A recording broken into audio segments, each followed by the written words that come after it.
Hello and welcome to Professor Pincushion. I'm Tova and today I'm going to show you how to create your own laminated cotton. Laminated cotton can be used to make placemats, diaper bags, lunch bags, and so much more. But buying laminated cotton can give you limited options. In cases like that, you can make your own using 100% cotton. Making your own laminated cotton is really easy and will hopefully inspire future projects. Let's go ahead and get started.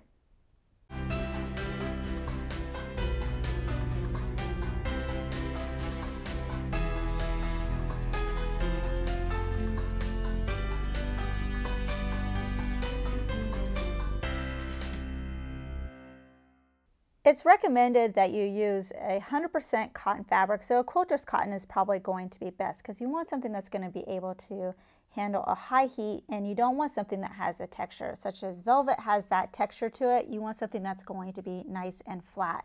Before you iron on your vinyl, you're going to make sure to wash and iron your fabric. Iron-on vinyl can come either as a matte or glossy. I picked mine up at my local fabric store in the same section where you would find fusible webbing and stabilizer. Now for me, when I purchased at the fabric store, it's coming pre-packaged, so it's not coming by the yard. I have 15 inches in width for this, and it's about 2 yards for the whole roll. I've seen it up to 20 inches in width, but if you're looking for something wider or the 20 inches, you're probably going to have to purchase it online. Your iron-on vinyl is going to go on the right side of your fabric, so you want the right side up. Now if you're going to be cutting pieces out of your fabric after you've already put on the vinyl, I still recommend that you put fusible vinyl over all your fabric and then cut out your pieces, as opposed to cutting out your pieces and then trying to put vinyl over the individual pieces. It'll just make it a lot easier. You'll notice if you look at your vinyl, you have your vinyl side and then you have a paper backing. So you're going to take off the paper backing on the back of the vinyl, just peel it all off, but don't throw away your paper.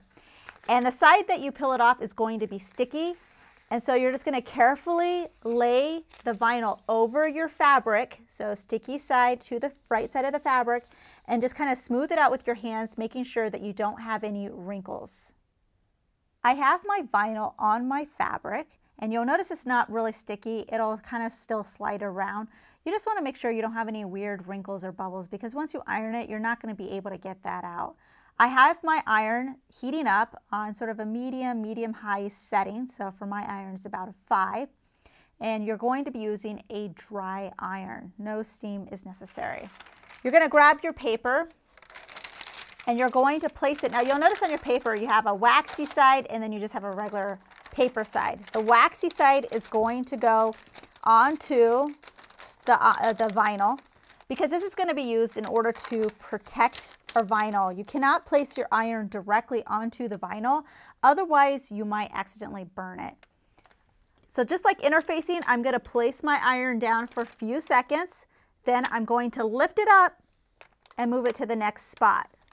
Then lift it up and move it to the next spot. So you're just pressing it. You don't actually want to shift your iron across the whole thing, otherwise you might get a wrinkle.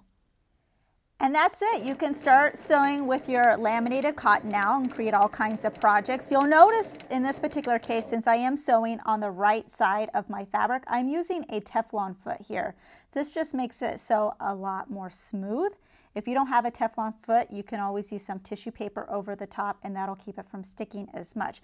I'm also using a Microtex needle because you want something that's going to be sharp. And the great thing about this type of fabric as well is now, since you have that fusible vinyl on top, it's not going to fray as much, so you don't really have to worry about the raw edges as much. There are some downsides to sewing with laminated cotton. If you poke a hole in it, you might damage the fabric and not be able to get rid of that hole, so you want to be careful with straight pins and sewing needles. Also, as far as ironing is concerned, you don't really want to use a hot iron onto the vinyl part of your fabric. If you do need to press it, you're going to want to do it on the wrong side of the fabric, and then use a press cloth and use a low or cool iron to do it, because we don't want to damage that. The best part about it is waterproof. If you need to clean it, you're going to hand wipe it with a damp cloth. And you can check on your particular packaging to see if it's BPA free. Mine is, so that's also a positive in it. But the nice part about it is that it is easy to clean just by wiping it. So it's great for using on projects like changing pads, tablecloths, and shopping bags. If you're looking for a few of our projects that we've done using laminated cotton, you can check out our market bag and coin purse. We hope you enjoyed this tutorial. Please subscribe to get notified of our weekly releases. Also check out ProfessorPincushion.com to view our complete library with well over 350 sewing tutorials. If you would like to directly support us, you can check out our Patreon campaign and earn some exclusive perks. Thanks for watching.